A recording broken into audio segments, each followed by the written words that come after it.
Hi, everyone. Um, I know I pushed the live several times today. I'm not sure if you guys saw my note or if this is a good time to do a live, but it's a rainy day here. And I know I haven't done one in a while. And so I really attempted to. I finally made it.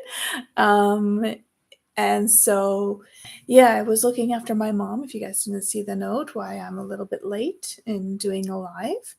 I might wait a little bit to see if people are here. Hello, little K. Thanks for understanding. It's weird. It says you're here, but then it says no one's watching, so I'm not sure how it works. Um, yeah, I've been looking after her in several different ways, such as I don't know if you've heard of a wand, a terahertz wand. So that actually helps quite a bit with her headaches. Just sometimes it takes some time, and other times it can help really fast. So it really just depends on what's going on and stuff like that. Thank you. I try to do myself up a little bit for everybody when I do a live. Um, but yeah, wow, I know it's been 3 months since I've done a live. And I was like, okay, I'm going to try to do something every week to update you guys. But then some things happened. So there's two people here now. Now it's showing up. So I'm going to try to update on all the things that's been going on in the last couple months. Why am I going to get weirdos? Because of how I look? Is that what you're referring to? Um,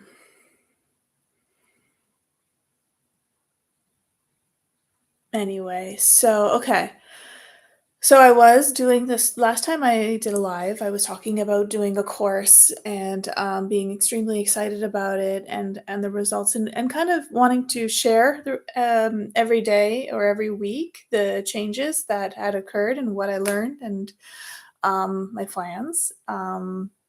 But of course, things do not go as planned, and I ended up just doing a Q&A in this course with this person, and I do believe I mentioned their name in the previous video. Um, anyway, so it was. How do I share this? It's a she basically for sharing and asking the things that I did, like just sharing about myself, and asking her about certain blocks and things like that, I found that I was removed from the group. And not just me, but another friend I brought in as well, which was really strange because I didn't say anything for cause to be removed. I mentioned about how I used to have to expose spiritual teachers that were, say, didn't have true intention and were exploiting their followers and things like that. And maybe that made her nervous, I guess, that I might pick up on something, particularly exposing cults. So I had no idea. It really took me aback, and I didn't know what to say for quite some time. I did also mention to them in that Q&A about visiting people in their dreams, and I guess people got very weirded out by that. And the teacher of the group's like, it's only me is allowed to teach and share things, I guess, and work with people in this way. So I really don't know what happened.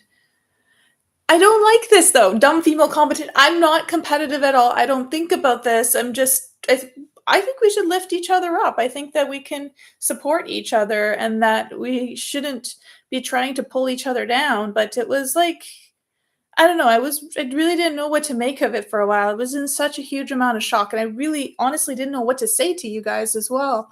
Of course, I felt like it's my duty to try to, share my experiences because that's what I do. But then she was like, don't you dare tell anybody. And I'm like, excuse me, what do you mean telling me what I can and cannot do? Like that was also suddenly I saw all these red flags. I must admit I did have her a bit on a pedestal, a lot.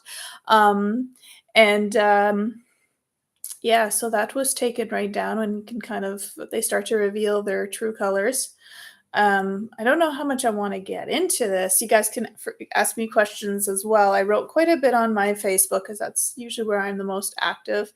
I did one TikTok and it did really well, but then I was like, I don't know, maybe I'll do another one. I'm really weird with social media. I am being trained in it, but and also making my own courses as well is something that I've come to um, realize is that I would like to do as well, and get fully back into life coaching, but my own style and approach.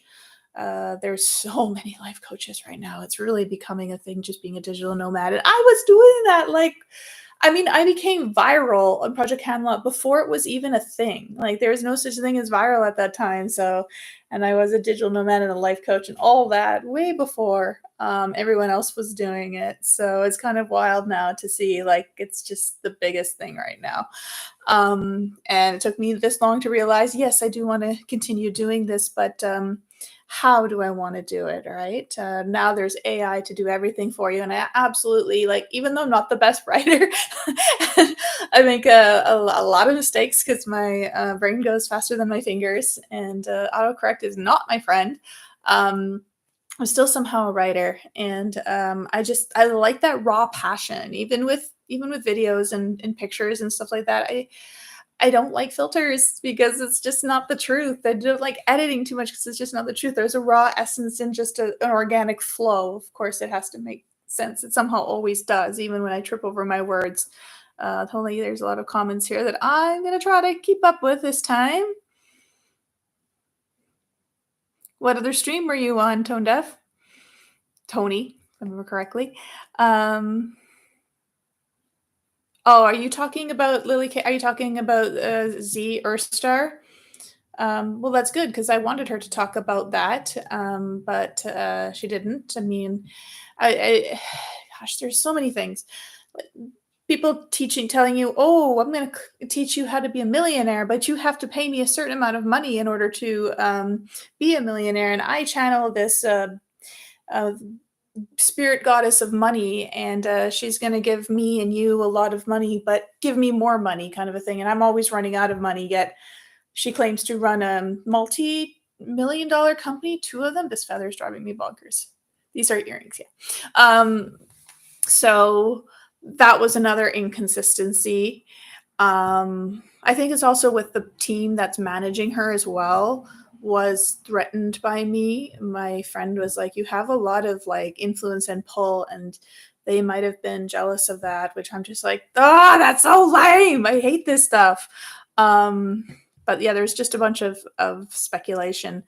Some was trying to say, "Oh, she came to me in my dreams and she harmed me." I would never do anything like that. So and the fact that I didn't even get a chance to explain anything, that they just kinda kick you out without, letting you share your side or to be able to talk to the person that supposedly said this thing, so, yeah, messed up.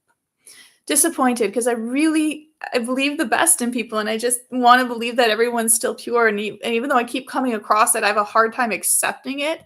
Um, yeah, so it's just like, well, okay, if I mean, I know there are a lot of great ones out there. I'm absolutely sure of it. I'm not saying they're all like this. Um, but I'm just like, well, if I can't seem to find one, then I will try to be that example as best as I can. Okay, let's see. Oh, Moonlist, you're Kale. Okay. You have a new name every time. It's hard to keep track. Um, Confucius says, "Man who hurts another gets charged with battery. Man who kills another gets charged with electricity." Huh.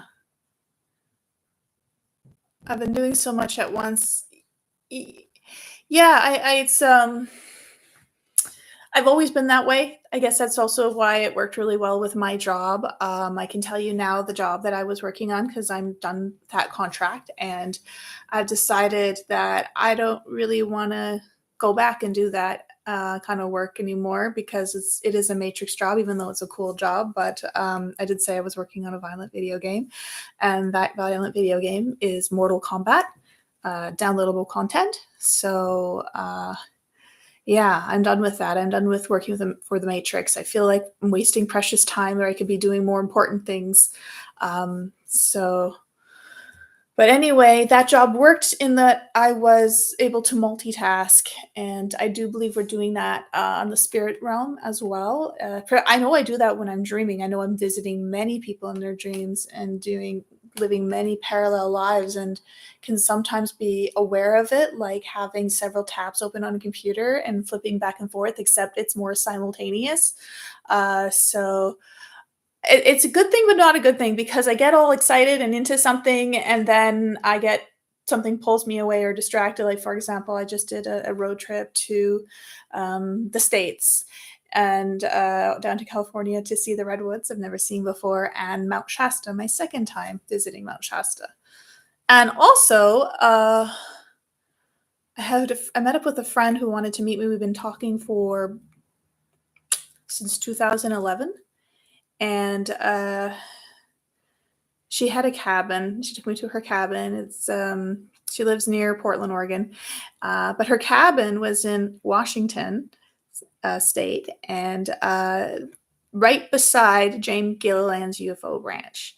And I spoke there many years ago, and that's also where I met. I don't know how many of you, how long you all have been following me for, but that's where I met James. No, sorry, what's his name? Andrew Bashiago, the man who claimed to have physically teleported to Mars and time traveled to the past, the Battle of Gettysburg, and the future, 2040, if I remember correctly. And yeah, uh, I think that interview back in the day, YouTube only allowed 10 minutes at a time. And that interview I did with him, no one was like, he's just talking and just going on, and people were listening to him. And I'm like, I'm just gonna invite him to record him and just see what other people have to think of this, what he has to say. So I did a 3-hour interview, and YouTube made me break it down into 10 minutes per video, so I still have it on this channel. You can see, like, this really long interview I did with Andrew Bashiago, and why it's broken into bits and pieces is because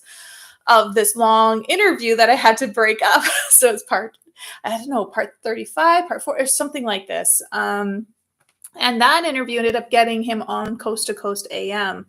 So that was really surreal to drive by that ranch and just have all those memories come back. And just also so amazing to visit all you guys in person.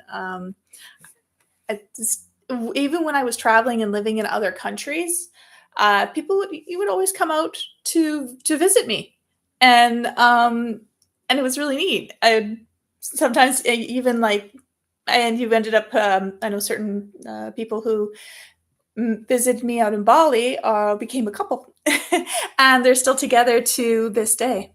Now that's like maybe that was back in 2012, so that's 10 years now they've been together, which is just so cool. I just love this kind of magic when we connect. Just when I met with my friend Hannah, who we've been talking to, and we've even were living in the same area in Canada when I was down in Toronto area.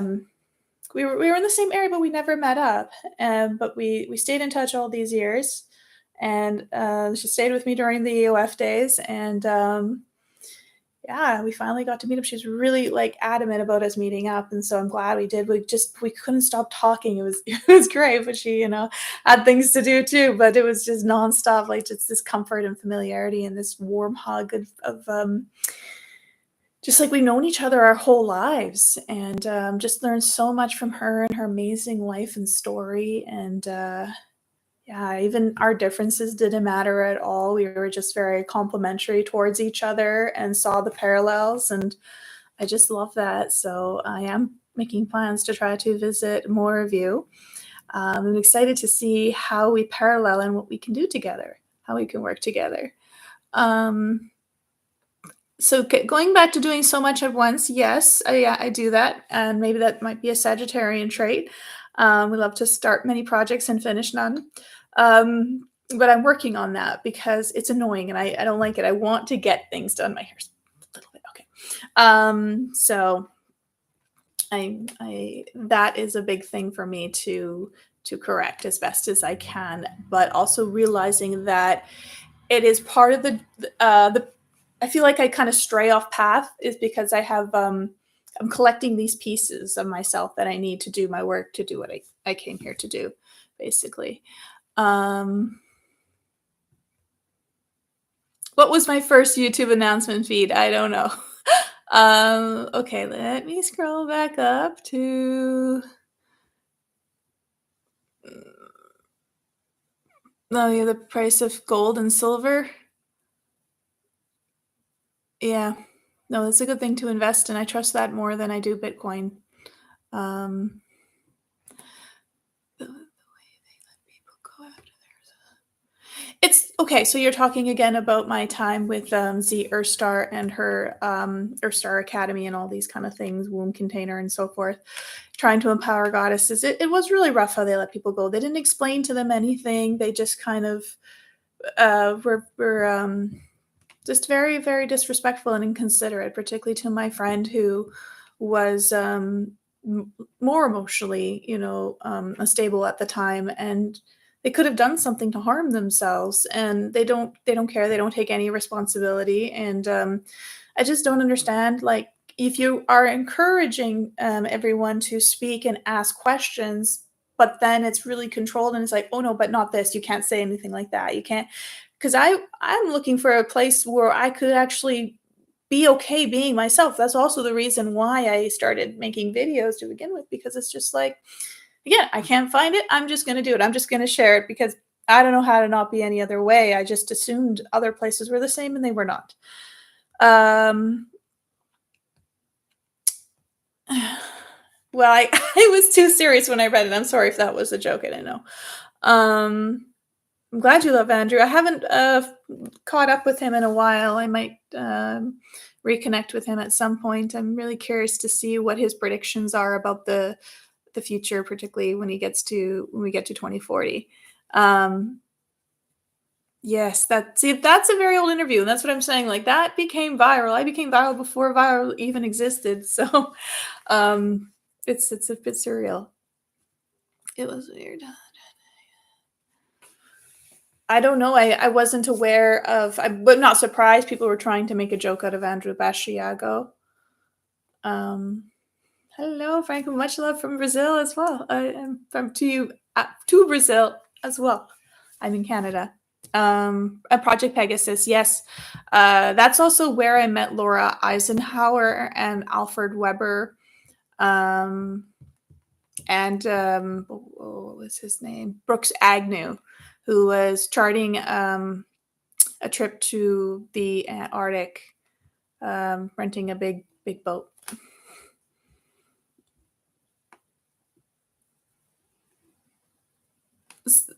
See, Tony, you saw me in your dreams again. And I had another friend of mine say I came to them in their dreams. So I know I'm working constantly in dreams with people, and it's really wild because I don't always get to remember it. I just sometimes will wake up tired, or I'll have little flickers and things like that.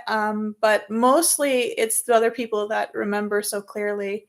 And again, I'd never harm anyone, so it really upsets me that someone said I did, because I would have liked to have been able had a chance to talk and clear my name of just craziness. Take you to Mount Shasta next time. So I didn't have much time there, and driving there is about 16 hours from where I am, and I think I only had a day there. I was like, all right, what do I want to do while I'm here? I was trying to go to some places that I remembered before when I was there, um, but I couldn't find it. But I found this cool prayer area that had this neat little labyrinth, and these uh, little cloth messages and prayers written and tied to all these trees everywhere. But I mainly decided to focus on waterfalls and just chasing a bunch of waterfalls. and and I swam in them as well, even though it was quite glacier water. I I just loved it.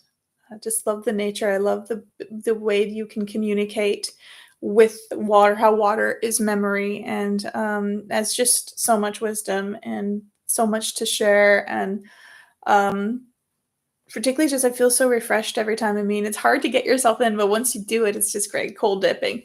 I'm sure some of you like to do that as well. Um, I might arrange another trip out there.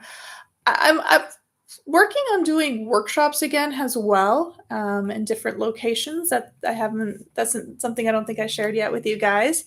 But yeah, I'm in communication about that. There's a possibility I might be speaking at a retreat in New Mexico. A friend reached out to me and I'm like, "But my past and I haven't done anything in a long time." And they're like, "I don't really care about your past. I care what you're going to be doing in the future." And I was like, "Oh, okay." Interesting perspective. I just haven't spoken in a long time, but yeah, I can get my bearings and do that again.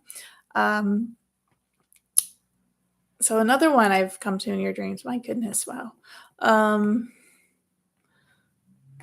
Shared dreams. Yeah, well, so shared dreams are basically real life, if you will. The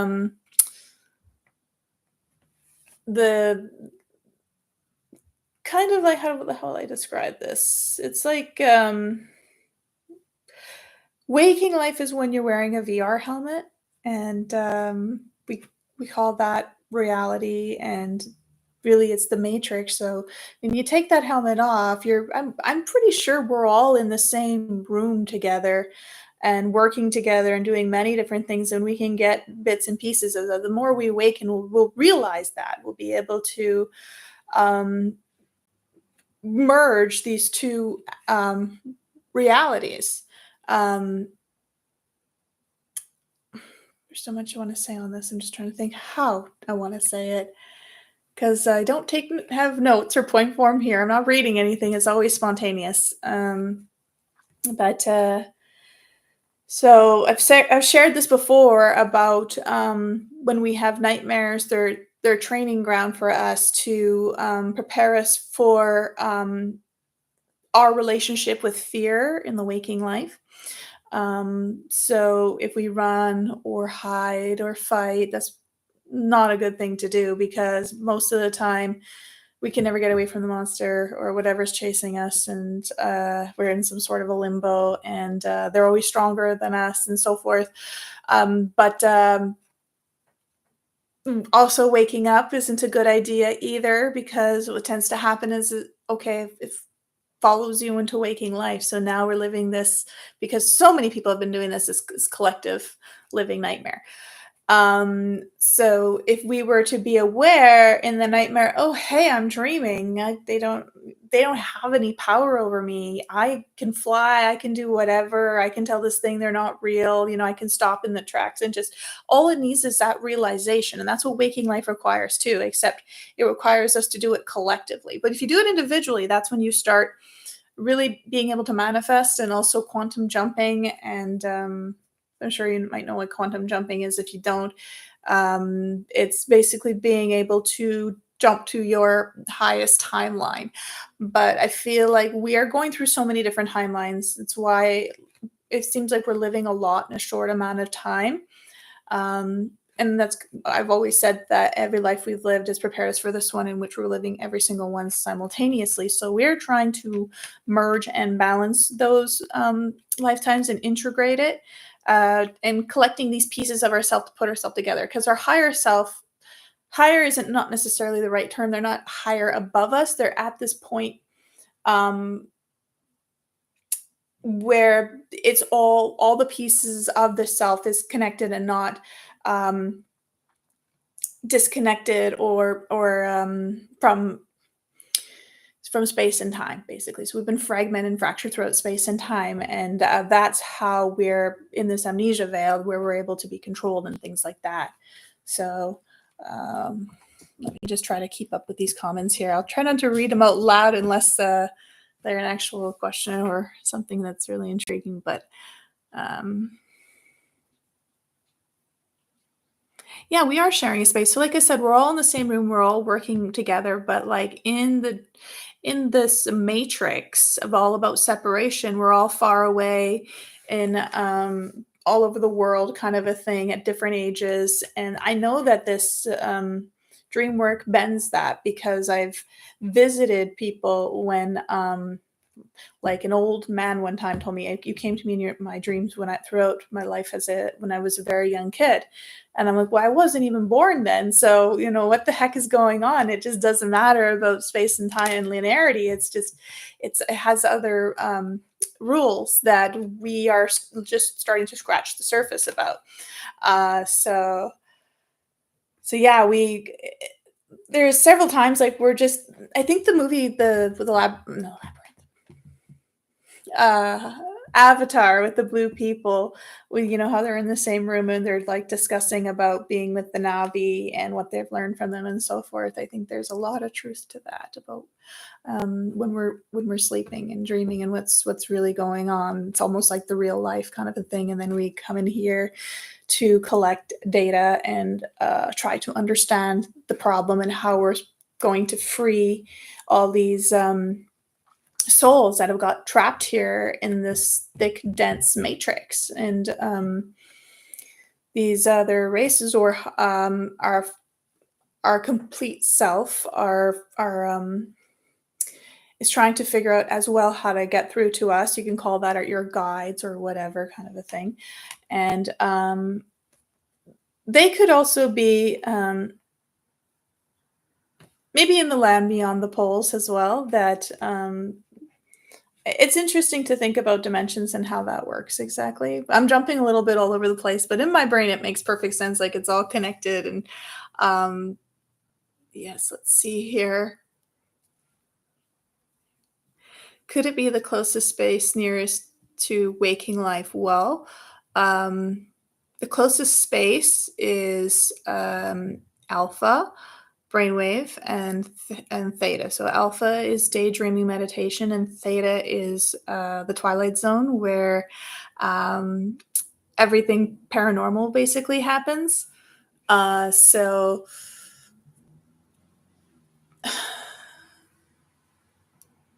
yeah, I guess that's the a good way to explain it. I keep forgetting my thought. It's very annoying, and it's gone like a thought thief. It's there. Um, we need to be united for self sufficiency and decentralization. Well, that's why they're working so hard to constantly play these separation games. So, how do you feel about COVID? How do some people are awake to it, some are not. And then there's, I've got to be careful with what I say. Trans agenda. Some people are aware of it, some people are not. And then there's the Ukraine, and some people are awake to it and some people are not. And now we have Palestine and Israel, and some people are awake to it and some are not. So what it constantly does is we're awake to some things and then others we're not. So it keeps dividing us. So we're on the same page here, but we're not here. And then they have us fight, and they need that because they know they're losing, and they're running out of time, and they're trying to take as many casualties and mess us up. But at the same time, it is just constantly like we know now that our greatest challenges in our life have been our greatest gifts because they've been given us these tools to be able to help others and go through it. So I do think that this is not just we're doing this for ourselves and for others here on in this world or dimension that we're dealing with, but other places as well. This is like our PhD that we're getting, where we'll be able to help others that are stuck, or I don't think they're as bad as we are, but I think that this, for some reason, this is extremely important knowledge for us to have. And to my understanding, it will be we will reach a point where we'll be comparing notes with other races about the level of manipulation and brainwash, gaslighting that they've endured as well. Um, so uniting is extremely important, not just with everybody in on this world, and other, not just people, but also animals, plants, minerals, everything, but also within ourselves, because we have all these little fragmented pieces of ourselves that um, we just either have locked our memory from, or we just don't know how to live with, or what to how to deal with it. So it ends up being an enemy and, maybe not letting us sleep or making us self-destruct or stagnant and all these things. So these are other things that are calling for us to try to unify. And we can't unify just by love and light, which would be nice. Love is great, but the other factor of love that's a key thing to understand is understanding and communication. So it's hard to have a relationship and connect or understand someone that doesn't speak the same language as us.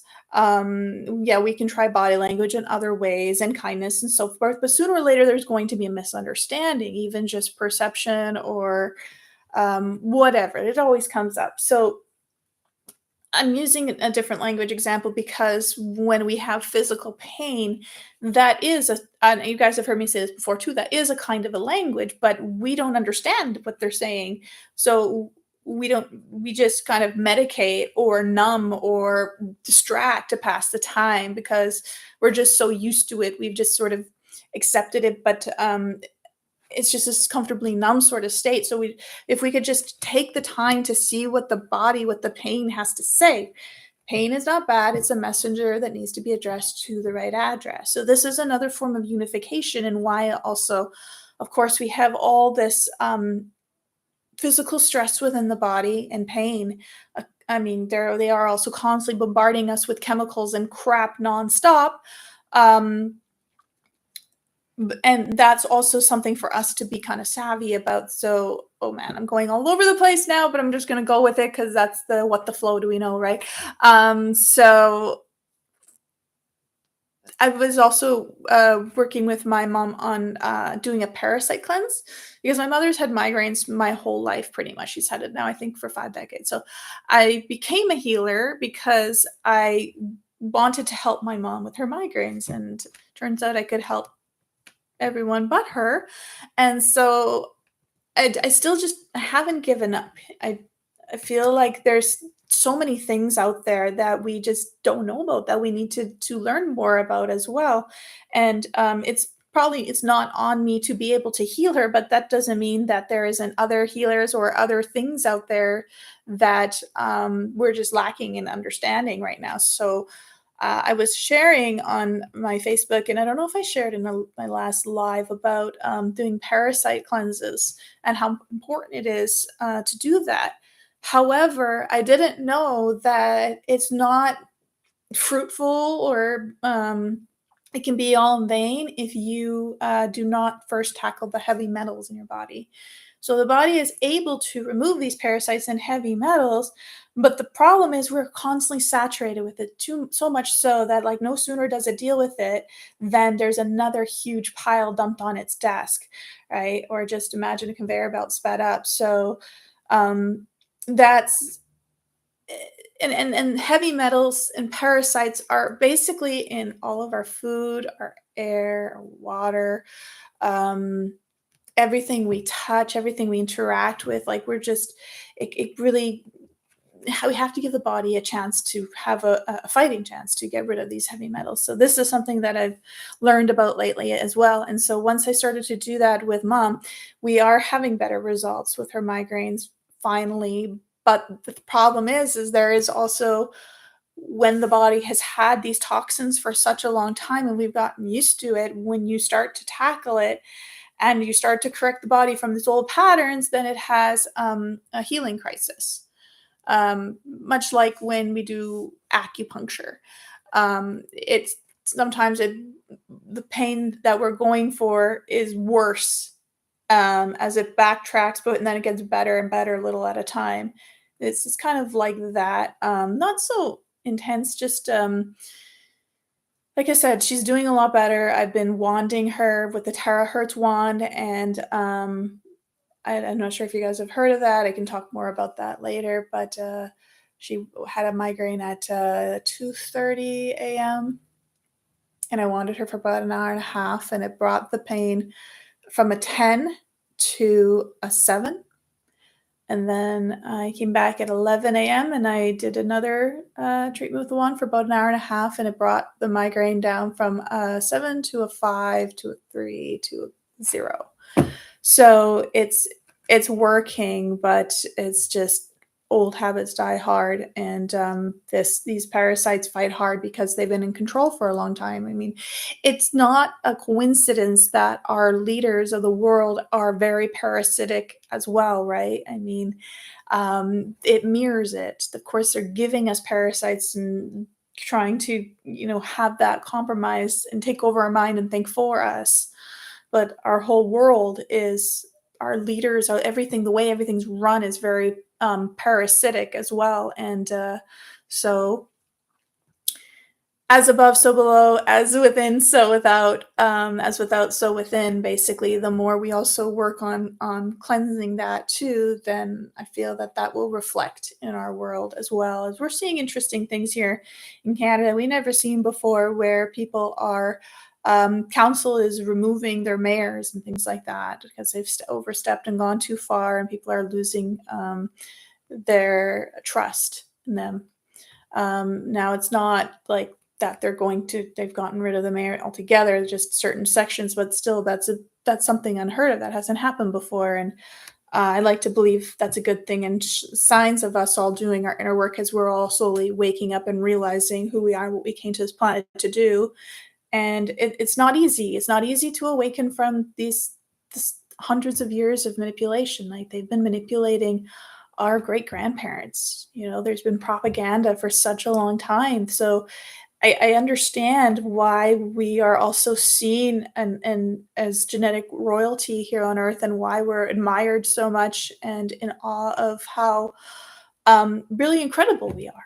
And we don't see it, but just imagine looking at yourself through the eyes of these beings, and in this, I like to think, also quite objective way. Um, I remember I used to think of, like, "Oh my gosh, if people could only see themselves how I'm seeing them, that would just be so incredible." It would just change things so much. We wouldn't be so hard on ourselves. We'd give ourselves more slack, particularly when it comes to connecting with the inner child. You have to remember that you are that child, and every moment, the way you're talking to yourself is how, like, you would never talk to your child that way. Right? Most of the time they say no. So why would we do that to ourselves, right? Are we aware that our inner child is still listening and still needing this level of understanding and nurturing as well? Okay, I'm getting behind on the comments here. Let me try to catch up as I go in a flow. Um, Lil K, curious who you are. Have I seen Valerian in 1,000 Cities? No, I have not. I'll check it out. Is the aurora borealis the trapped souls we see? Well, we had recently this sighting of the aurora borealis everywhere in throughout. That's a lot of people were saying, "Oh, it's HARP and it's this and that."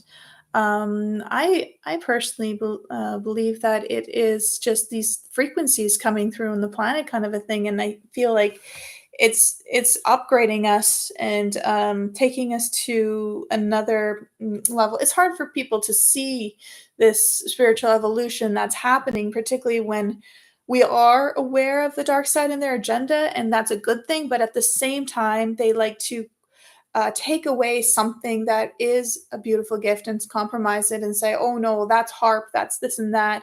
Um, and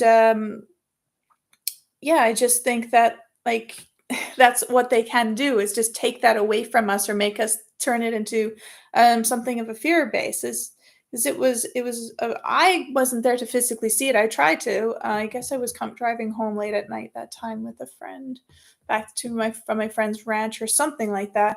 But some people said they could only see it through their phone, but um, and that can also be, the testing, some people were saying, of Project Blooming, right, of the fake alien invasion, that I still do think they are going to try to play that card.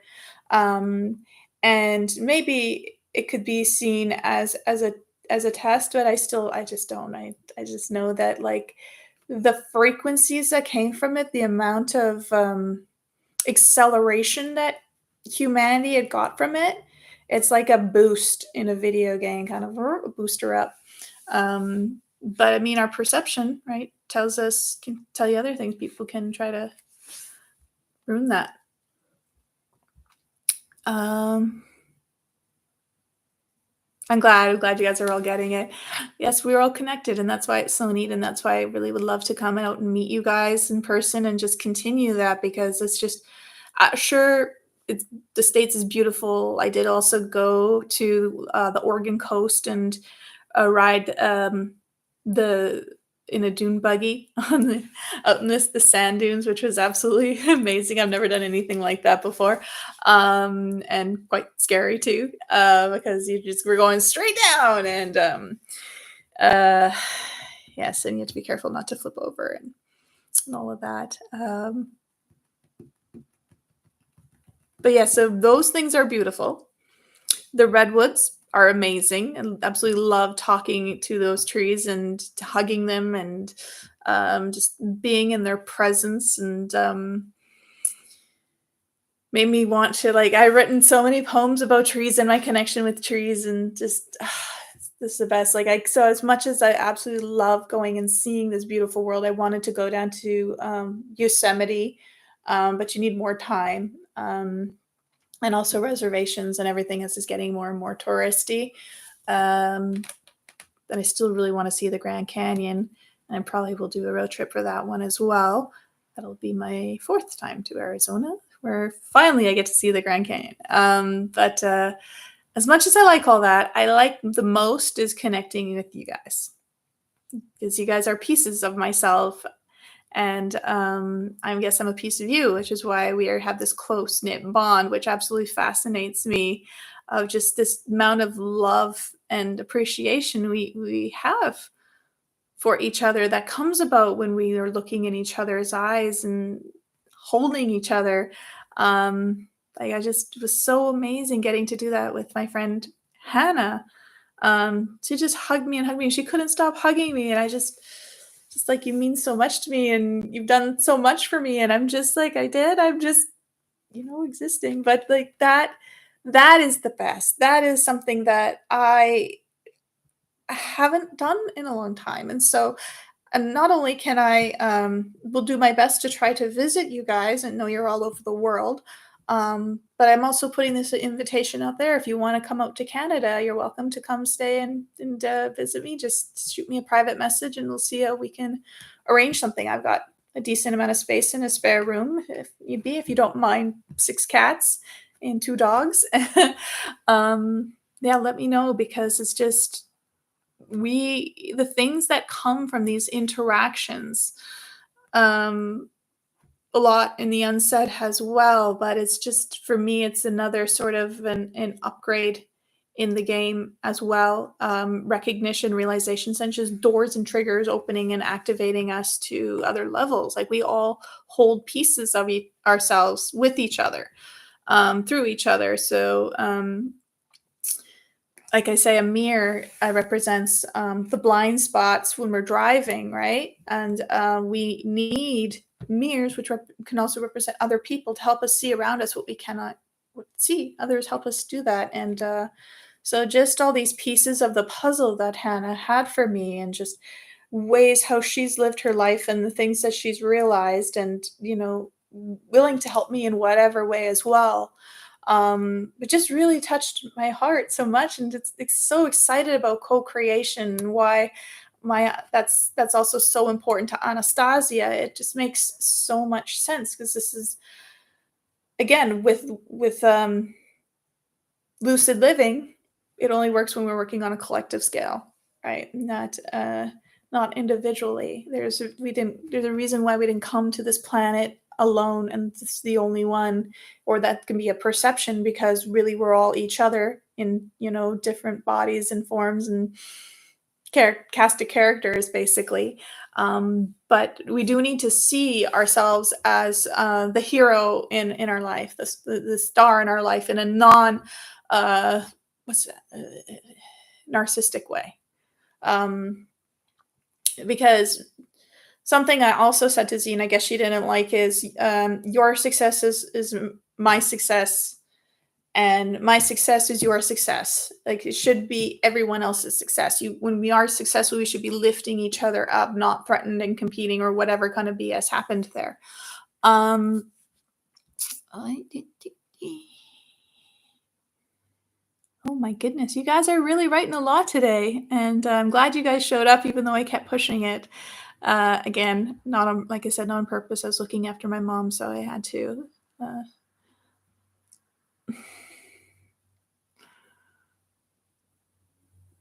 your mom is now living with you as well, and you both suffer a lot of different forms of abuse. Oh my gosh. Okay. Yes, and also getting out of the situation of abuse too, right? So we can sometimes it helps better to understand it when you're out of that situation. Just like in abusive relationships, it's very hard to think clearly when you're in it. When you step out of it afterwards too, if you leave that relationship, it takes so some time, and it took me a hell of a lot of time to get my mind back from that person because we're influenced so much by other people's thoughts, and they're in our head like an entity, trying to just make problems for us or make us think we're less than. And so we've got to constantly remind ourselves, oh, that is not me. I don't need to believe that. I don't need to give merit to it. Just like in a nightmare, that's not real. I am not my thoughts, right? So keep that in mind when you're in a situation like that. I know it's also so scary. I've people who I've talked to, and just if I leave that situation, what will I do? Like, is everything so expensive and the world's so scary, and I will be facing this unknown, and it's really easier in some ways to stay in this abusive situation, but there comes a point where the abuse and that kind of way of living is just so intolerable that you just don't care. You're like, I will face the unknown. I'll go out there. I don't have a penny. I don't have a plan, but I'm going to figure it out. And the universe will take care of me. And it does. So, and you have each other too, you and your mom. So it's just something that is constantly a trust game with life, which is seeing that, and it's because we can't see it, we can't visualize it or anything. It just seems like fear, fear, and oh no, the worst thing's gonna happen. Like the movie Rapunzel, Tangled, where the mother's like, "Oh, these horrible things that's gonna happen if you go out or leave me," kind of a thing, like classic abusive relationship, gaslighting. Um, when she went out, she found, okay, the only thing I really should be fearing is you kind of making me, think of myself as less than. Um, walking between two, the only solution I see is free energy for all. Well, free energy is coming, and like I said, the people are realizing more and more about our past and Tartaria, and how it wasn't that long ago where, I mean, just the early 1900s that people had free technology, free energy, and so that is coming again. There is this certain level first we have to get past where whenever people try to bring that out, that of course threatens big businesses, and they eliminate the person, unfortunately. But there's coming a point where they won't be able to do that. It's just going to be a dam that's going to be released and just very natural, and they can't, like, then they know that, and that's why they're trying to slow us down as much as possible, because it's not just one person that's going to know how to do it. It's going to be suddenly all of us, and then what, right? So that's just a birthright, and everything is free energy. We just don't remember how to tap into it. Just like technology is training wheels for what we can do on our own. We just believe in the technology and the crystals and these physical things more than ourselves. That's the takeaway I got from when I told you, and when I spoke to Pleiadians, and they were like, I'm like, wow, you have a spaceship, that's so cool. And they're like, no, no, no. You know what's more cool is that you are the spaceship, but we need the spaceship. So you guys are cool because you can just have access to that right away. So I was like, that's interesting. So that must be a piece of ourself in time and space that has that technology, but it's a reliant technology, whereas we are on this other level where we don't need it. But when you think you do, it becomes training wheels, right? And training wheels eventually can enable you, and makes us forget that we actually can do it. So like people when on this road trip, I had my phone turned off a lot of the times. Like I know I should be filming live and all that kind of thing, but I don't know, I'm too old school. I'm not sure why I don't do it or take you with me while I'm seeing the forest or Mount Shasta and stuff like that. Um, but I didn't have my phone and I couldn't use my phone. And so I turned roaming off. I didn't want to have those charges or anything like that. And it's just interesting how much we rely on it and how really we don't need it, like for maps and so forth. We do have the road signs kind of a thing, but we just, yeah, it's just that constant realization of, trying to wean ourselves off and realize like even the dreaming that we're all sharing with each other, that's a form of like email and messenger and texting, right? And videos that we're sending to each other of memories that we're having in between this matrix life. So yeah, it's like walking between two worlds until we merge them into one. So that one time I had this dream and there was just this, it was so bizarre. And usually when it's bizarre, I know I'm dreaming and I'm gonna just be able to do whatever I want to become lucid. And I wasn't able to. And then I had this kind of screen where I could go and talk to the dream guides, and they're like, "Oh yeah, the reason why you weren't able to do that this time is because your waking life has become as bizarre as your dream life. So it's getting to a point where it's hard to tell the difference between one over the other." So I was like, okay, so we're successfully merging them. And I think that's also what awakening from the amnesia is, where you just merge both of them and there is no difference between the two anymore. Much like when it, you have a dream and you see a flower and you pick that flower, hold it in your hand, and then you awaken and that flower is in your hand, right? That's the level that we're probably going to see in this lifetime. Um, I'm just so convinced, like, even though there's so much shit constantly happening in this world and horrible things that are coming out, it's not that I'm optimistic. And I'm also making sure to be realistic, but there's something that I constantly feel like this is this is leading to something massive and we are going to be okay.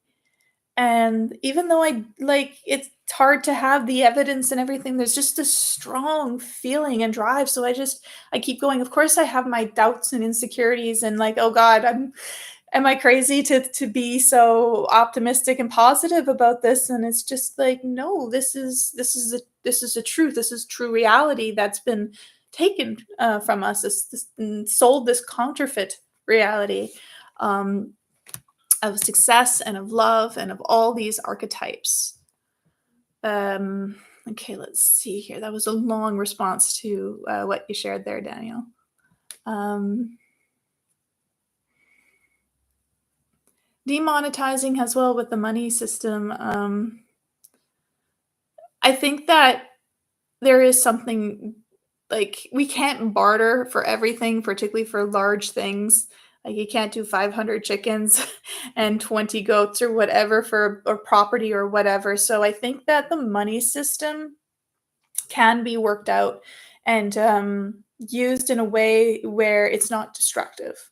It's a great tool. Internet and computers, technology, they are great tools, but we can also use them to self-destruct as well, right?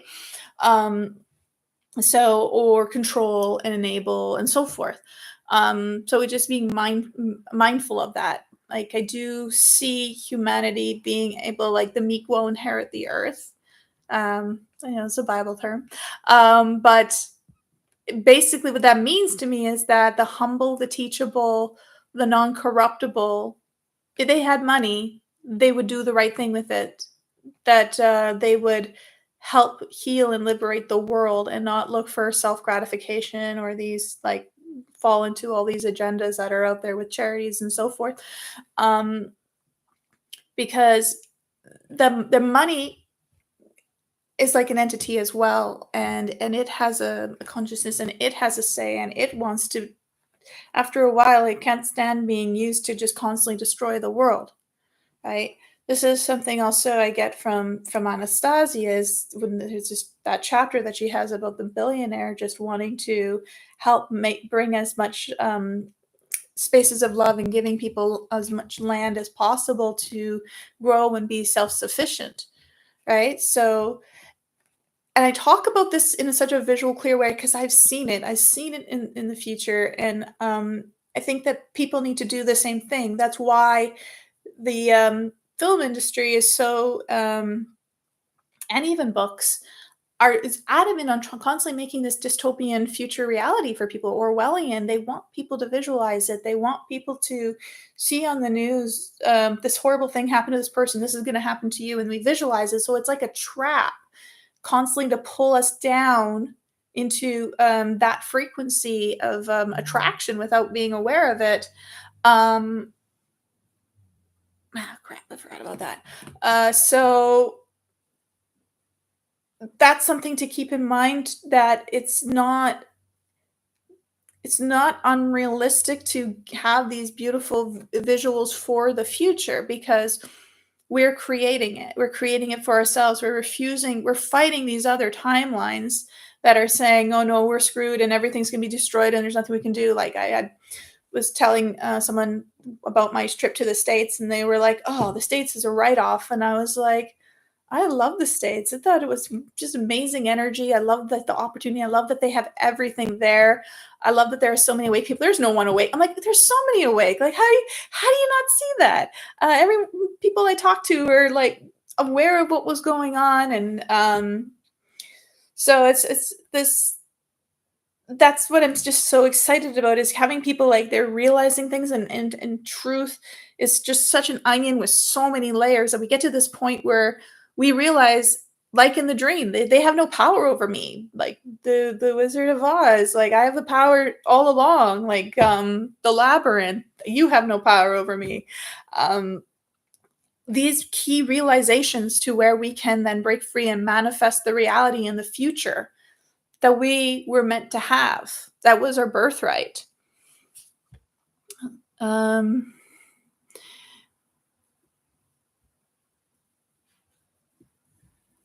yeah, it's great to be able to learn so much from each other as well, and I'm happy that I still have my mom and that I can help her and she helps me just as much. We're also like oil and water and fight a lot, argue a lot. Um, but at the end of the day, we're just really good friends and I'll do anything for her. I will eventually, it's really rainy today, but I will eventually show you our garden. Me and a friend who made this MacGyver, what's that? David Austin rose arbor for my mom out of an old dog cage. And so it was quite a bit of work, but it was pretty fun and exciting rather than just going and buying one.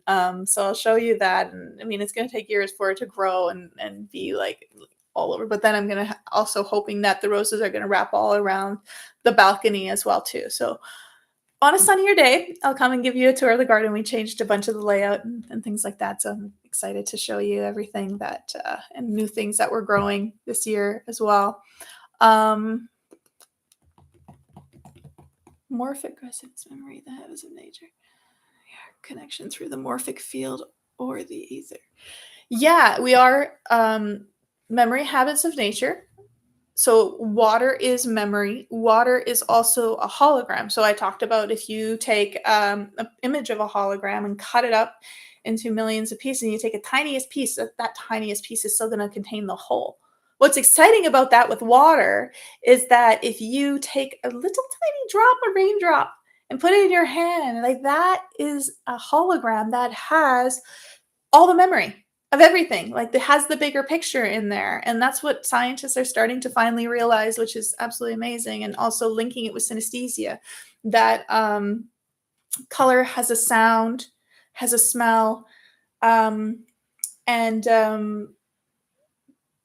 sound has a certain sounds have a color and a smell and like it's merging together as we're connecting more with these other first of all having a better understanding of our emotions and feelings as we get more and more clarity too it becomes when we merge those two it of course it creates beautiful art as well and insight. Um, so that's super exciting. um, I'm sure there is a book on morphic resonance. Absolutely. Rupert Sheldrake talked about it. So give my mom some wormwood extract. I believe I am giving her that and oregano oil. But we're using this really strong zeolite from a volcano. Um, I'm not big on selling or promoting products, but I found a product that I really believe in, and I'm just giving us a bit more time with mom before I start talking about it.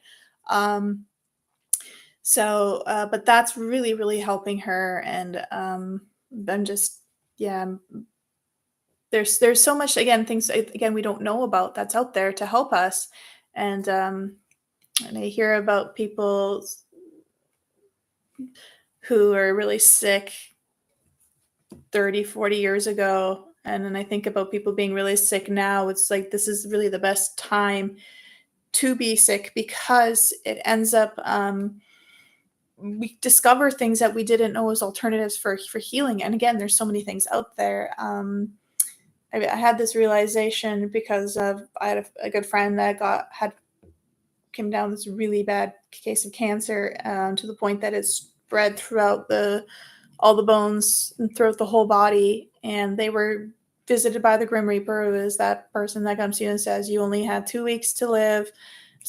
Yeah, 2 months to live, but you're going to like. We want to know what your plan is for your death. Do you want to be buried, cremated, blah blah blah blah blah.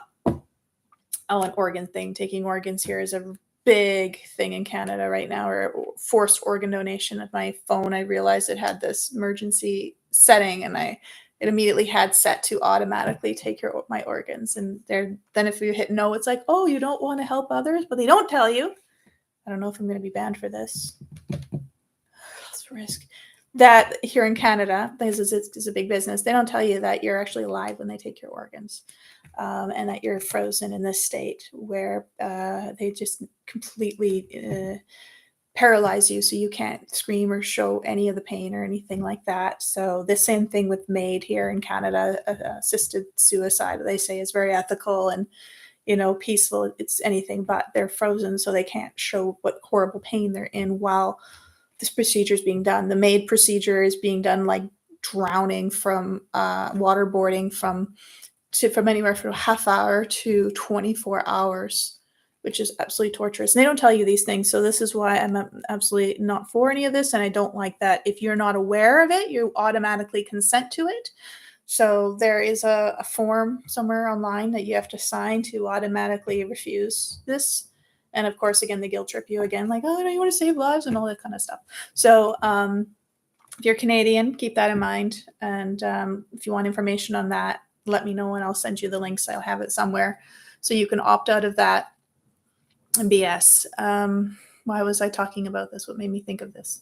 Oh yeah, my friend that had cancer. So anyway, he was doing very, very bad and was very weak, but he was absolutely determined to live. So he told that Grim Reaper, he's like, no, I'm gonna live. Leave me alone. Like I'm not having this conversation. I'm not visualizing this. And this in case is like where the doctors work as sorcerers and cast a spell on you and try to make you believe like I'm this person who is a specialist in this area. So, and I know, and I can diagnose you, and I can tell you this, that, and this is if a lot of people who are, I don't want to say weak-minded, but are more susceptible to believing these people and giving them their power away. Again, like in a nightmare, um, they end up, you know, believing it, and it becomes a self-fulfilling prophecy. And so, because my friend refused, in 2 weeks' time, they completely removed the cancer from their body. Um, and there's a couple things they did. I can, uh, their rife machine, fenbenzanol, um, and cell defender as well, removing the heavy metals and so forth. And Yeah, if you want more information on that, you can message me. But it's of course they couldn't tell the doctor what he took because the doctors would immediately want to stop it right away. And it's not a business about getting better; it's about keeping people sick and dependent. So they had to keep everything very secret, and it was just like it was a miracle. That's how I got better. It was a miracle. Who knows? I don't know why there's no more cancer in my body, but this kind of stuff absolutely inspires me so much to see like, okay, they like, okay, I have this situation. I'm being told that it's very, very serious. It's a wake up call of how I'm living my life and what I'm doing, and I refuse to accept this. So what can I do about it? Where's the solution? So and they just researched and looked, and something came to them, right? But if you're going to be like, oh, I must only go the doctor's way, um, I must have their chemo and radiation. They knew how to avoid that. They knew that that wasn't going to help them at all, and oftentimes it brings it back tenfold. To me, chemo and radiation is like having a garden of all kinds of plants, even a bunch of weeds, and they're like, okay, well, there's weeds there, so there's cancer in there, so we just got to dump all this chemicals on it, and it's going to kill everything. But that should get the cancer too. But then the body's so weak, it doesn't have anything to defend itself should anything happen. Same with a certain kind of injection. Uh, so there's just again, there's so much out there. Some people are still leaning on the med beds. I mean, we'll see about that. There's a lot going on right now that it's like we're just gonna see where this is gonna lead right now because it's quite the ride. It's quite uh, on the edge of your seat, even just with the trial with Trump and everything. Let's see where this goes. Let's see where this goes with these elections here in Canada as well. Um, yeah, I think I answered it. No, I lost a bunch of my thoughts. Um, Changing diet can have a significant effect on our well-being, of course, but the thing is, like, everything is compromised right now, so, of course, avoiding fast foods and is a great idea and trying to eat as organic and natural as possible, but wherever you are in the world, they have sprayed the hell out of things. Wherever I go, I've constantly noticed spraying or friends in, South Africa, wherever, they're constantly spraying. So that is putting heavy metals in our food and water, and we're breathing it in too. So do your best. Uh, grow a garden, even though like regardless of the spraying, and then look at what solutions and options we have and how to remove it out of our food as best as possible. Um, until we can eventually stop that. I have some friends that are doing a bunch of things to collecting evidence on what they're spraying on us and suing them basically. So, but I'm a huge advocate for eating as healthy as you can, but also enjoying food too in moderation. Uh, Also because I've done the raw food, vegan, all the healthy diets you can think of, and then a lot of times those people that do that end up still not being healthy, and end up I personally developed an unhealthy obsession with health is what I called it. So, and it's very disturbing that when you go to the store that they have even just an organic section or whole food or a real food section. Like, what the heck's the other food there exactly? And the fact that it's just so disgusting how expensive it is too, just the best food, the quote unquote organic food. Like, I'm not sure how organic a seedless grape is or seedless watermelon, but I mean, it has the organic label. So, yeah, there's a little bit of a fine line there. Like, it's just upsetting how much they charge for that. Like, all these health food stores are just really expensive. So, if you want to eat well, you have to have money and stuff like that. And just upsets me because I'm just so in love with humanity and their potential and protective of them and just can't stand these bullies constantly doing this to people. So is that all I wanted to say about diet? Again, went off track. My goodness. It'll come back, hopefully. Feel free to add something to this as well.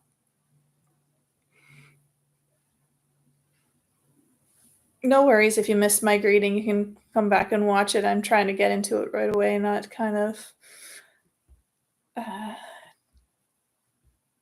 oh my goodness, you guys have written a lot. I gotta catch up here. Okay, let me try this. Okay, then. So you're saying the next 7 years are supposed to be the worst of it, and the last 4 years are just the calm before the storm. I don't know. I think still that like certain things have to happen for people to realize and awaken.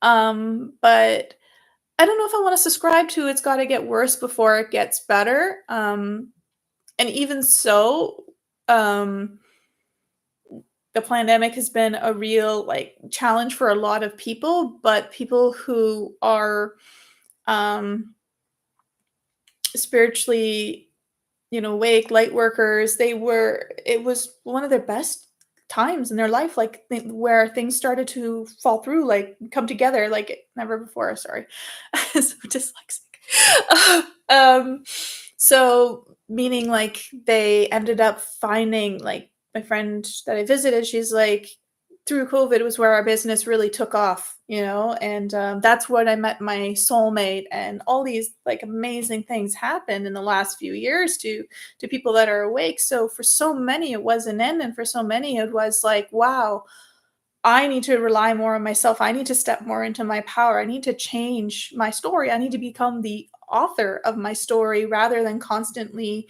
be a victim of circumstance and statistics. So, I'm to that, I'm saying that maybe it might seem like the worst for a lot of people, and that might be required, but I think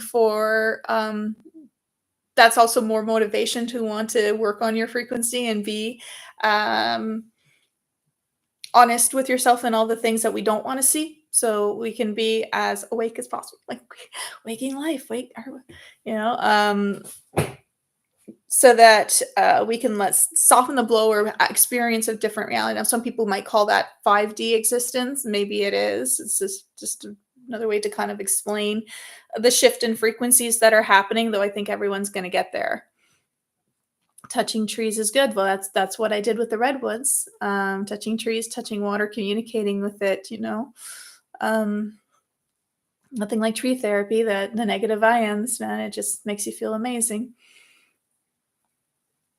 Hike down to I can't read that word, falls in the Grand Canyon, it's so awesome. Ah, okay, thank you, I will definitely check that out. I'll write that down so I can, uh I'll look it up as well, but, I love the suggestion, so that's great. I can't post website you can't post websites in the comments here, okay, I didn't know that, good to know. If anyone wants to come to Brazil, more than welcome. Well, thank you. Not just for me, but for everyone here in my chat. That's amazing. It's like a family looking out for each other as well, connected. I love that. I've had so many people connect and said and find um, their soulmate through me as well, which I'm just the best thing, right? To be a part of something like that. So I've never been to Brazil. I'd love to see it as well. Um, in the catch. Okay, so I'm the other you. Yes, you are. We're all mirrors, right? Oh, thank you. So just some people are you guys are having conversations now with each other, so I'm gonna just let those be private while I just check a bit more.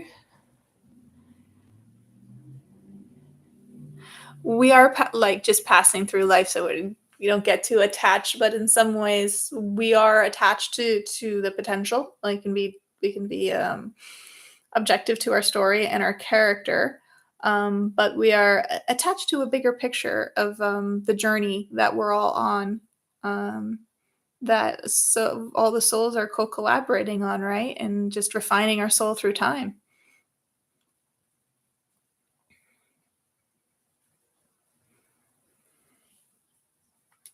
Okay, talking about free energy, Ashton Forbes is talking a lot about it on X and bringing some light to this. That's great. More people that are talking about it, the better. I just love seeing how social media is just lighting up with all these kind of topics.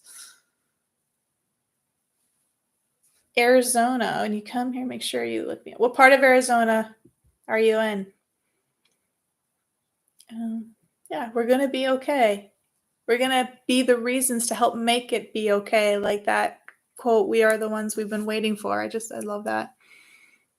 Hmm, yeah. Um, I really gotta reread those books again. Do a more professional version. It's on my to-do list. That's a long time ago. How long have I been talking for you remember that part of the Anastasia? Which one now was I referring to? The billionaire, probably. Maybe that one. Made a deal, contract with the god of this. The elites made a deal or contract with the god of this world. Ooh, that's a big topic. I tried to talk about that in some of my lives before about that. That the god of this world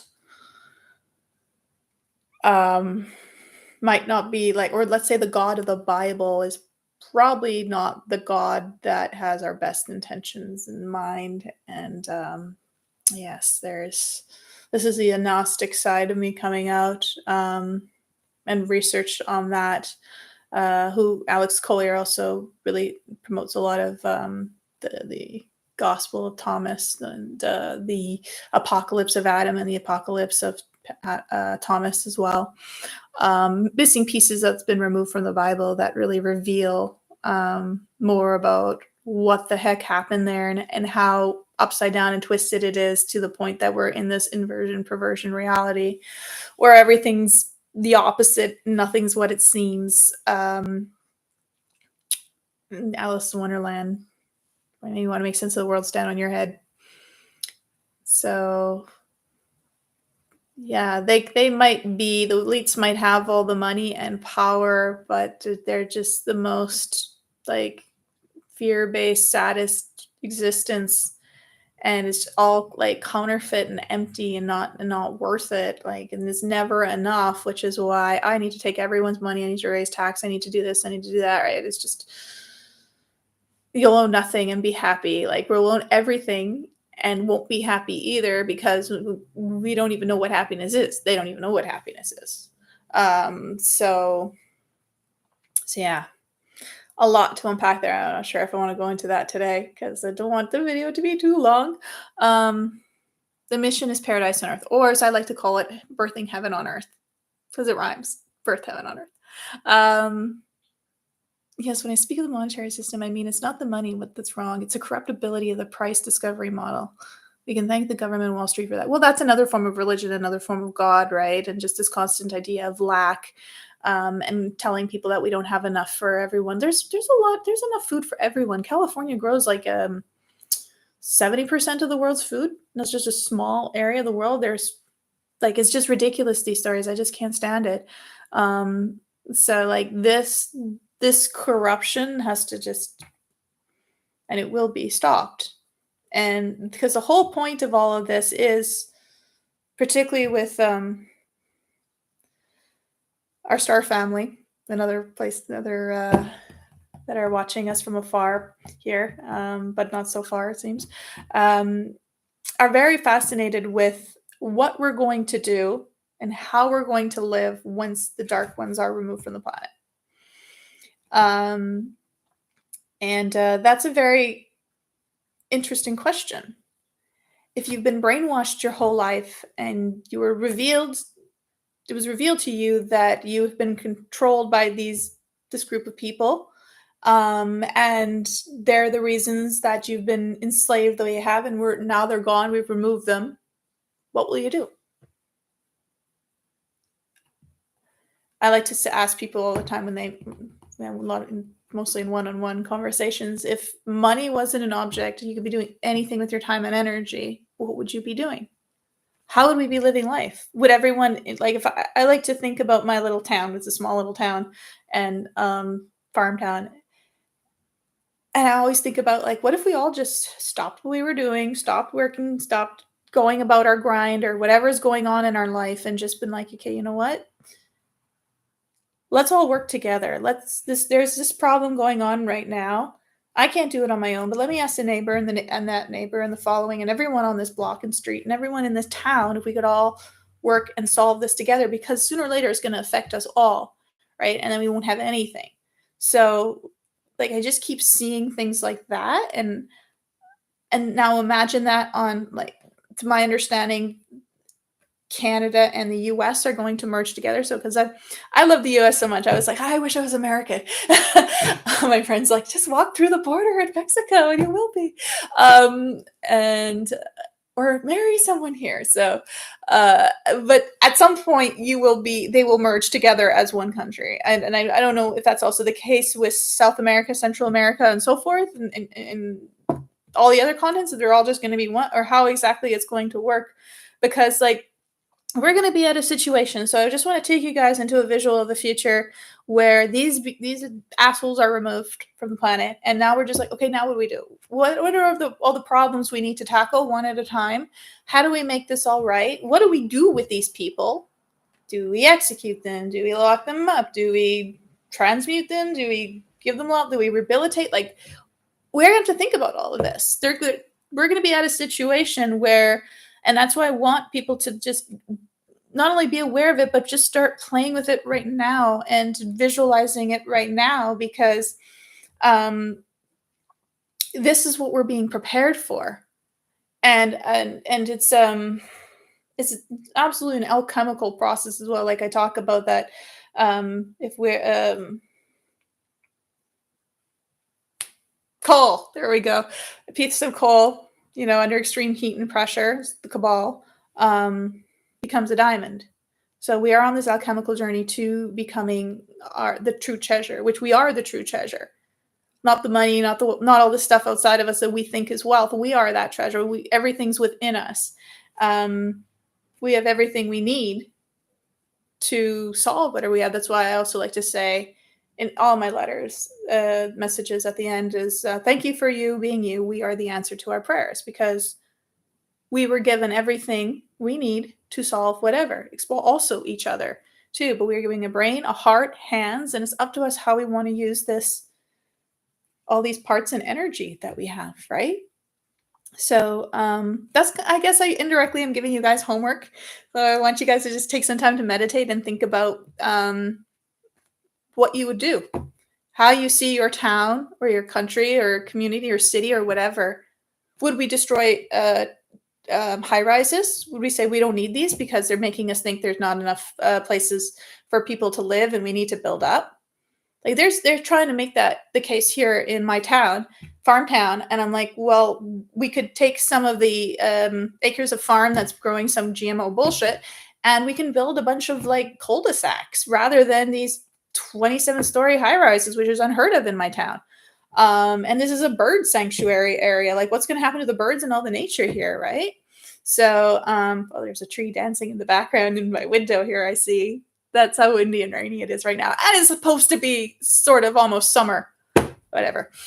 Anywho, it's gonna make it green and beautiful. But yeah, just try to take some time and meditate and think about that. And get really clear and visual. Get the in great detail, like a lucid dream, and act like it's already happened too. That's the quantum jumping that people are learning about, but more towards like individual success. And again, I care more about the world getting out of this bullshit, and helping people for that, and working together. So I'm thinking about quantum jumping on a birthing heaven on earth scale, and how you do that and how that looks, understanding how not just our thoughts create reality, our body creates reality, our emotions create reality, our perceptions create reality, and so on, right? So once we're aware of that and how we're unconsciously creating things that we really don't want, and so it's just almost like, don't think of a purple elephant. What, you have to think of a purple elephant to not think of it, right? How does that work any other way? So there's all these unconscious things that are playing a part constantly. So once we become aware of that, people are shifting and quantum jumping to a very different reality. Um, yeah, let's see. Trying to catch up here. Oh, wait, where is it? Okay. Could CBD oil underneath the tongue help your mom's pain. It's been known to help seizures, so maybe it helps her migraine. So we have tried that.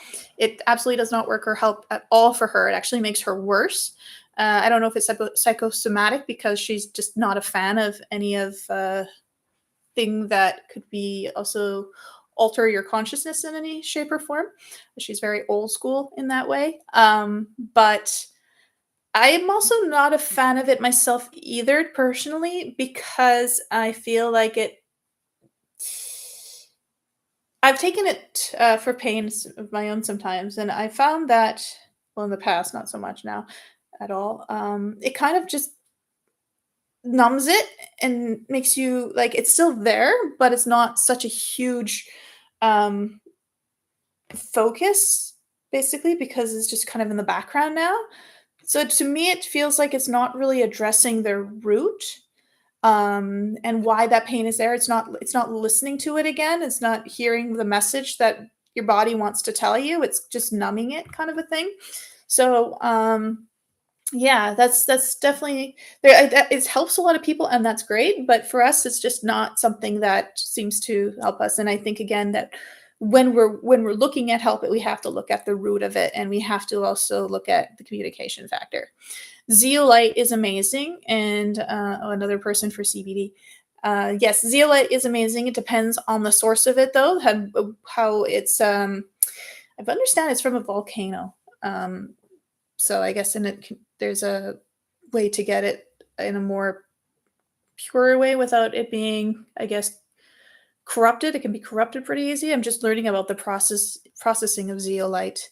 So, but I'm not able to speak about it yet. So I don't uh, put my foot in my mouth on that. I put my foot in my mouth on other things. It helped me with my last migraine. That's great. That's great if it was able to help you. Like, and like some things work for others and don't, works for one, doesn't work for others, unfortunately. That's why there are many different things out there, healing remedies that are coming out. Um, CBD and THC in the proper dose is helping me for the last 4 years with migraines. That's fantastic. Again, great. Makes me happy to hear that you guys have something that is giving you relief from your pains. Your mom is treating cancer with ivermectin. Ivermectin is good. It does help you with parasites, but mostly the worm parasites. And we have so many other parasites in our body that they can stay in there because they're feeding off of the heavy metals, like I was sharing earlier. So once you get rid of the heavy metals, you're going to pass more than just worms. All kinds of things, will be coming out, and it's very disturbing. So ivermectin is just one of the many tools that we have, but it's not inclusive. It just targets a particular one. It's also a miracle for those who don't know. Exactly. Weak-willed people are generally more selfish, and strong-willed people are generally more generous. I think it's just being able to have empathy and putting ourselves in other people's shoes, and knowing that there's no difference between each other. And yeah, and the thing though is that people who have been weak-willed or greedy or whatever and selfish, they can also have realizations and change. And unfortunately, a lot of times it happens on their deathbed. But I do see that I have seen people transition from that perspective to suddenly feeling for others, and so there's always hope for people. And I will always be optimistic about people, even people that do really horrible things, because oftentimes it's because something really horrible has been done to them, the same thing, and that's all they know, and that's normal. So I feel like there's got to be a way, like, we can rehabilitate these people, just like you can rehabilitate certain spirits, um, bring them back to source, or help them remember who they are, because they're also playing roles in our loss to it, right? Trauma really marks you in your personality a lot of times, but again, it's also a choice. What am I going to do with this trauma? Am I going to let it destroy me, or am I going to let it make me stronger and help others with it, right? Like so many people who are advocating for this trans movement, who have gone through the changes, and stopped the development of their body, and they're pushing it so hard on kids, but just like they say, well, they might think it's a good idea right now, and they're gonna get love and acceptance and to be seen as cool and attention and popular and maybe even fame and money for going through these transitions. This feather, stop it. Just lay properly. But 20, 30 years in the future, they they regret it because they see that how much have manipulation was done to them to make them go to that point, and maybe they do want to have kids later on, but they can't because they did these procedures. So yeah, there's a lot of stuff I've been looking into on that, and just so many of them are against this agenda because they see the long run and the result and what it's done to their life, and this not being able to go back, doing that transition even with testosterone to sound like a guy, but now realizing no, I don't want to sound like a guy anymore. But I can't do anything about it. I'll still look like a woman, but I'll be very. It's very deceiving because it has a very male voice. Um, and chopping off body parts and so forth. So yeah, um, they see now when they were such an advocate of such a thing. Now they see the harm of it, right? So let's see. Her doctor calls it molecule of God. Which one are you talking about now? Ivermectin. Okay. Mhm. Quite a ride we are. Yeah. Let's hope Diddy goes to prison. Not just Diddy, like, and people are always talking about Epstein's list and to for that to be revealed and all that kind of stuff. But you know what? I don't really it's all of them.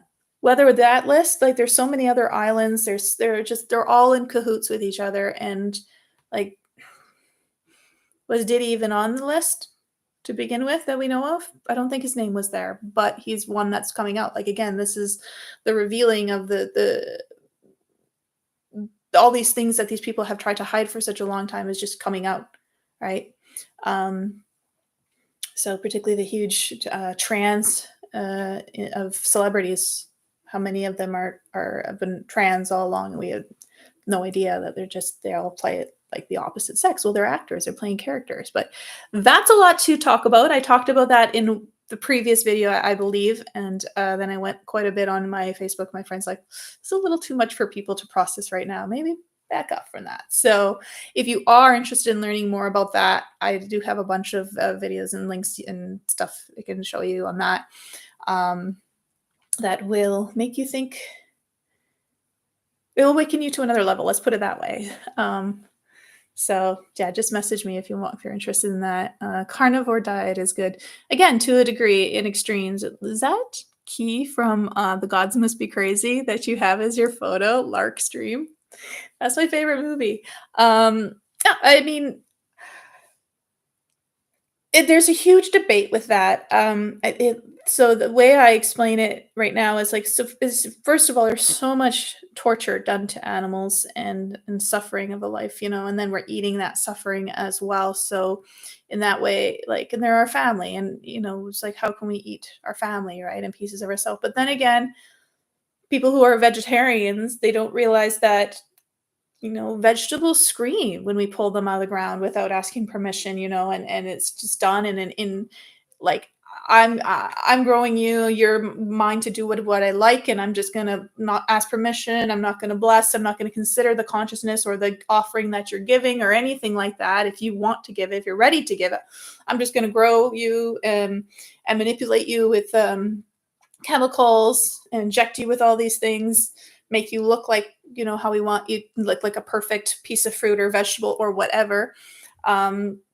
And so that's also like a form of torture as well, right? Because there's this lack of communication, understanding, and respect for all of life. um, and so some people think, oh, the solution is just for everybody to become a vegetarian and then animal suffering will stop. Well, I lived in Bali, and I know so many spiritual people are going there for retreats and workshops and everything, and they say it's so conscious and spiritual. But Bali is has a lot of animal sacrifice, and a lot of things that I don't know. I guess if spiritual people are blind to this or what, because it's oof, yeah, I don't like Bali, and I don't want to go back. Um, There's so many other places to I'd rather see. Um, so the point is that they're not necessarily this is not coming from necessarily eating animals. It's just it's a religion, to do. And there's just cultures throughout the world that just do animal sacrifice. Not just that, all the everything we have that touches our body has been animal tested. So like the animal suffering is still going to continue on. Um, I think it's just more I mean, at some point, I don't think we're gonna eat animals at all. I do think that we will live off of energy, but unfortunately, because we've sunk so low and are such a dense frequency, that not only are we doing it, but also animals are doing it, and it's just that whole frequency is just holding people in this state of, predator and prey, and, I mean, even just with cats, my cats, I can't stand they're always, oh, I need to drink something. Talking so much, my throat's getting dry, and I have a measuring glass here, so I'm going to drink from that like a barbarian in front of all of you with some grapefruit juice.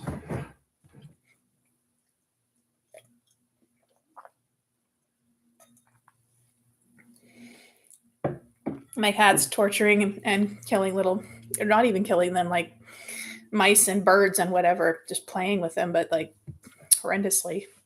Um, so, I mean, I think all of these are sort of glitches in the matrix and things that will be corrected later on, like viruses. But we're forced to be a part of this right now. You have to consume right now to live. Um, and the best thing to be is just as conscious about it as possible. Um, the time when, when my mom was young, she lived on a farm and they did everything on their own, like as a family or within their community and things like that. And it wasn't so industrial with slaughtering a cow, for example, like it is now, impersonal and cruel. It was more ethical, and uh, yeah. So I think you guys know where I'm getting at there.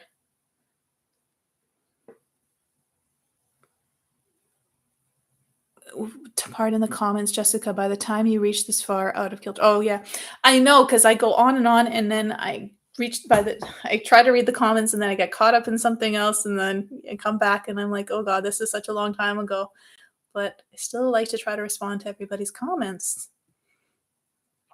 I definitely guess we are a family group tonight, and that's great if you guys want to touch base with each other or send messages and communicate outside of this live. That would make me very happy because you're on my soul family. And at some point, I will put on an event where we can all be together and hug each other in person. Do you wish you went to Mount Shasta? You don't wish when you just don't you wish when you went to Mount Shasta you could have been invited to the hidden civilization of Mu? I had that in my thoughts the whole time while I was there, about Tellus and Mu and Lemurian. I do feel like it is an entrance to the inner Earth realm. And also in Oregon and the coast, to just how big they were about the Sasquatch, and I would love to meet a Squatch and work with them more and in the physical, even though they're quite interdimensional. Um, we will see. I mean, I'm open and I put that invitation out there, but you have to depending with the people you're traveling with as well. And there are already people in our world that have been called to work with the beings inside the earth that are preparing for an interaction too. So after like we talk about how we deal with the deception of the world in the future, and what we will do with our lives and times, and when we're not striving so much to survive and just the grind and everything, it's going to be very difficult to unlearn and stop and realize, hey, that's not necessary anymore. Um, but also just with the realization of who we are, what we came to this planet to do, our place in the universe, our role in it, the reasons why these things all happened the way it did, and the education of our true history, um, and all the unlearning and unbrainwashing. Um, as well as, interacting and meeting other races, as well as the ones inside the Earth. So that these reunions and things like that taking place. What does that look like? Uh, so I know that it's going to happen. I mean, if like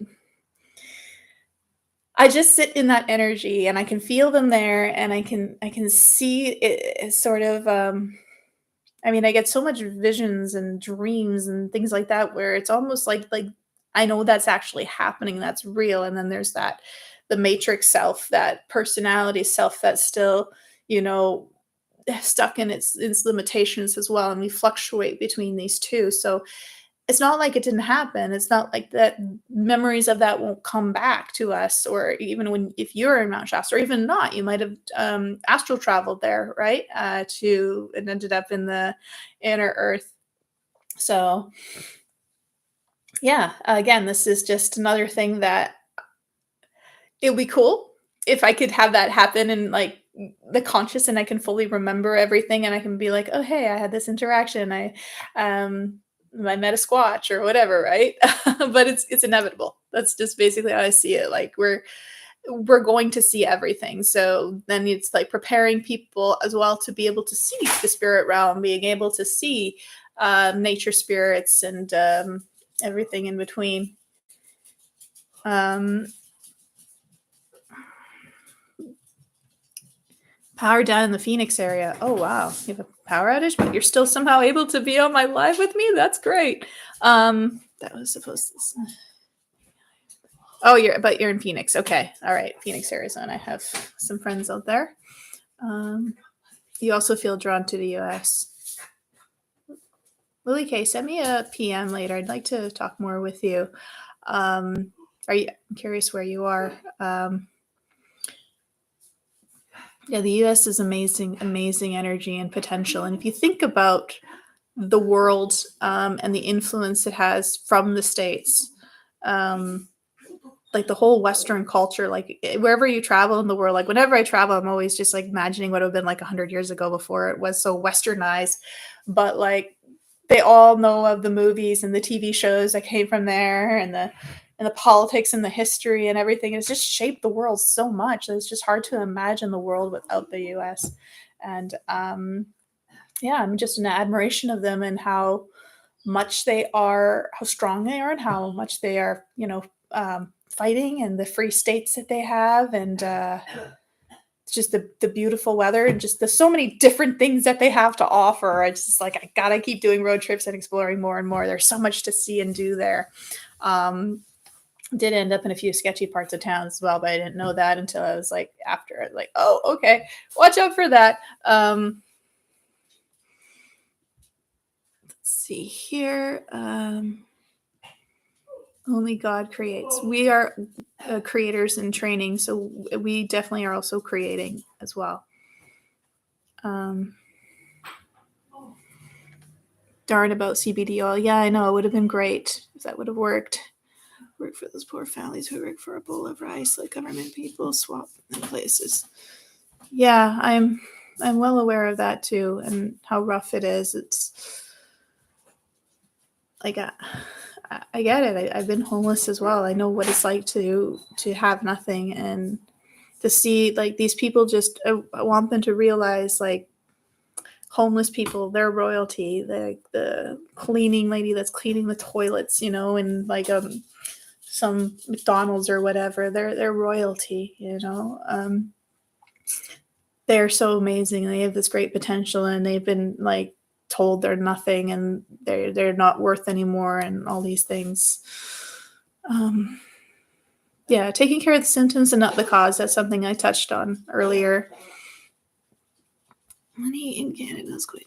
The case of Joey Money in Canada, it's quite disturbing as far as childhood transitioning cases. Oh yeah, it's really really disturbing how much the manipulation has gone on with the parents and with media and everything. But again, like it's almost like a warning of going through that, and then like I talk about with Grace, how in some ways, it feels like they are just a future version of ourselves that go towards this sort of direction that the WHO wants humanity to go towards, so that they're disconnected from their emotions and they are very robotic and disconnected from creativity and heart and all that kind of things. And so they time travel to ourselves now, when I guess this really started to happen, where they turned and created this sort of a timeline for themselves. But I've always like interpreted as like, or explained it as an old man who smoked in his entire life and has a hole in his throat. And he goes to a kindergarten class and says, "Please don't smoke, or you'll end up like me." Um, so I just feel like, these people who've chosen to go through these transitions and they realize that and they regret it so much, and again, there's no going back. So all they can do is try to warn others about it as best they can. With right now, it's very difficult because you're immediately labeled a hater and all that kind of stuff. Night now. It's getting late. I know. I tried to do it earlier, but it just didn't work out. But it's so lovely to connect with you guys again. I just every time, I don't know why it takes so long to do it. I'm just like, man, I love connecting with my family and just collaborating with you guys and hearing where you're at and what you have to say. Um, and you're looking out for each other too. Yeah, the transitioning twins. That was the case. Um,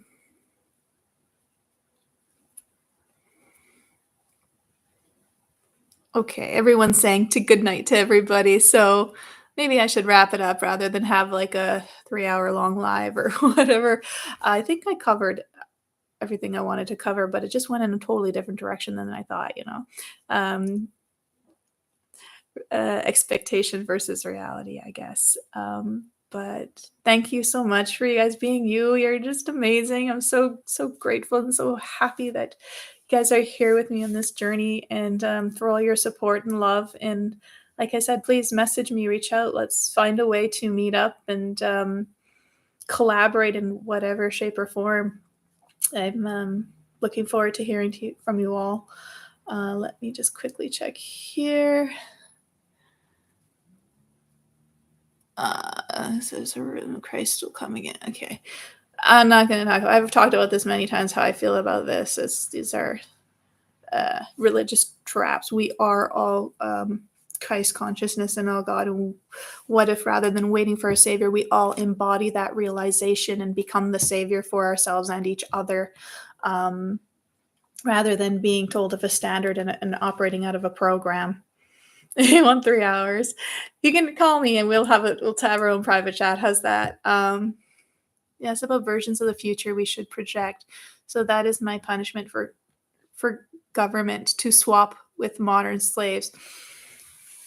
If that karma thing is true, that we experience different things, a different role. So if you were like horrible to a person, then you get to in the next incarnation you're going to be swap places, basically. I don't know the truth of that. I think that it's a bit more complicated. Just like I don't think we necessarily chose this. I think we came here for a challenge, but the level of challenge and realization of that, it was not something that we fully comprehended. I don't think children have been chosen. Their souls chose to experience the horrible things of trafficking and so forth that we know that goes on in these underground places. I think the virus ended up inverting and perverting the polarities is to such an extreme that, from what I understand with the races that I work with, their our star family, they're trying to they're quite shocked by it at the level of how disturbing it is. It's just a whole other level, and they're trying to figure out the best way to prepare the volunteer souls who keep wanting to come here and try to help us get out of this situation. And a lot of them come with the best intentions and end up getting enslaved or abducted and so forth. Um, so that's why many of them choose to work with the mountains as well, like how we have simulations for certain jobs like flying a plane or whatever. Um, the simulation is never as effective as real life. Like, there's a difference between reading how to fly a plane and actually flying a plane. So it's the same thing with coming to Earth. That there's an understanding that they have of like a general idea, but it's not to the full scope. It never fully is enough to prepare the soul for what they're in for, and the denseness from being so light and so infinite to limited and heavy. Um, and on top of it, no memory, no manual of what the hell's going on and what you're supposed to do. And when you do know, you're at the mercy of people who are completely brainwashed. So and already living a very backwards existence and doing things so anti-life. And we don't get a say until like by the time we're able to speak. We've already started to intake that brainwashing conditioning. But so what they've been trying to do is work with mountains, because mountains. That's why there's a lot of like we hear these stories of the profound things that happen on mountains with religious figures or spiritual figures and so forth, because it's a good introduction to the frequency of Earth. So the higher the elevation, they're able to maintain a certain level of their frequency. I believe there was what's her name now? I think it's Omnic.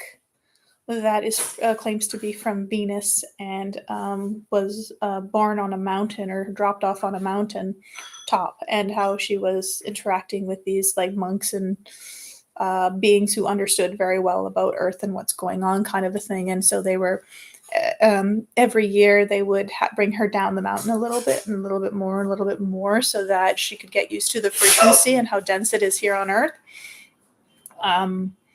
So yeah, I know that the races, the Star Family's been doing. I don't know why I'm calling them races today, but yeah, let's see here.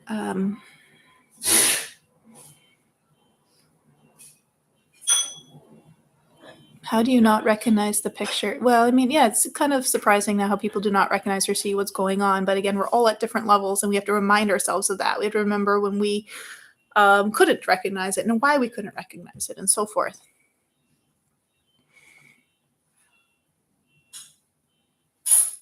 You asked Jessica how we want to see it. So I just said that it's my sentiment about it. Okay. Anyway, I knew I should probably wrap it up, but again, thank you again, everybody. I love you so much, and I look forward to our next interaction. I will try to make it not too long as I did the last one. Um, but yeah, please message me, reach out. I'd love to talk more with you. Bye.